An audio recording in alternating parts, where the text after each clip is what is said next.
Today we'll be looking at how easy it is to use a fiberglass repair kit. You can use it around the home for rusted out gutters. If you wanted a few more years, you can use this kit to help achieve that. If you've got a hole in your fiberglass hull, you can use it for that. Lots and lots of uses, repairing plant pots. So in this kit, we've got a brush, we've got a pair of gloves, some mixing paddles, a pipette if you want to really use get accurate with your measuring, a small tin of resin, and MEKP catalyst, which we need to be very careful of. We've also got a small bag of talc, which we can add to the resin to make a putty or a bog. And we've got some fiberglass chop strand mat that we can use as a reinforcing for the resin. We've also got the handy tub, which is really good for storing in the hull of your boat or in your garage shelf.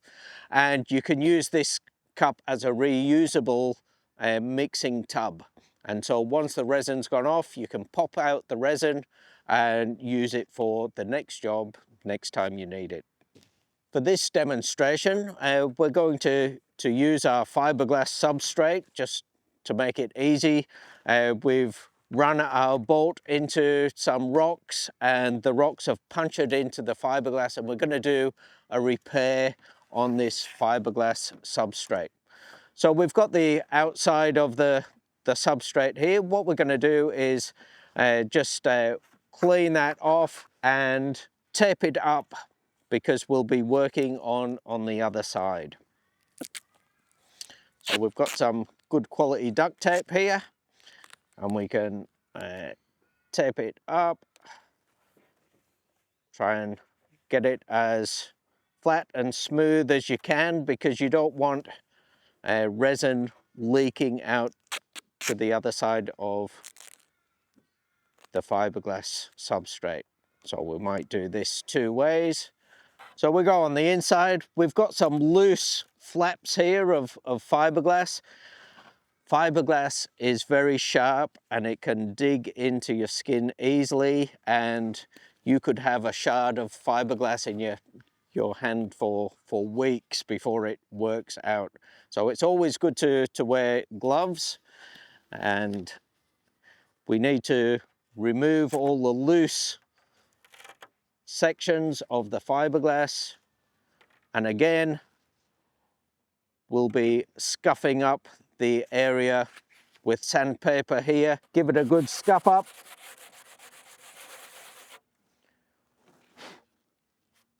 Blow it out. Give it a wipe. You need to get rid of all the dust, and it's always good to get some methyl or acetone just to get rid of any oil or grease. And so we've got that all nice and clean. We'll open up the bag of chop strand mat, and again, you need to be careful with this because it's very sharp. Now the idea here is to break off as much fiberglass as you need for this particular repair. Try and overlap the outside of the hole, and it adds more strength if you've got these furry edges, if you tear the fiberglass. Some people might be tempted to use scissors, but with these fine fiber strands going across, it really adds strength to the patching job. So for this patching job, because it's the hull of our boat, I'll be using 3 or 4 layers of glass. The more glass you've got, the stronger it will be. So we've got our glass pre-prepared, ready to put on the job. So shake the resin up. We'll use our mixing tub for this. We'll turn our scales on. We've shaken the resin. and we'll add 100 grams to this formulation. So between 1.5 to 2.5% catalyst. It's always a good idea to wear safety glasses when you're using MEKP because it's quite a dangerous substance. Now, we've got a pipette that we can measure. If that's 100 grams, we're wanting 2 mils. And on the side of this pipette, you've got a 1 mil mark and a 2 mil mark. And so we can use that as our measuring device. The other way you can do it is by drops. And if you read the side of your tin, it gives you some helpful addition rates. So on a cooler day, when it's say 15 to 20 degrees, you need more drops of catalyst. So for 2.5%, you'd need 100 drops. For an average day, 25 degrees, you just need 80 drops, and that'll give you a 2% mix. For a warmer day, between 25 and 35 degrees, then you'd need less catalyst, and you'd only need 60 drops.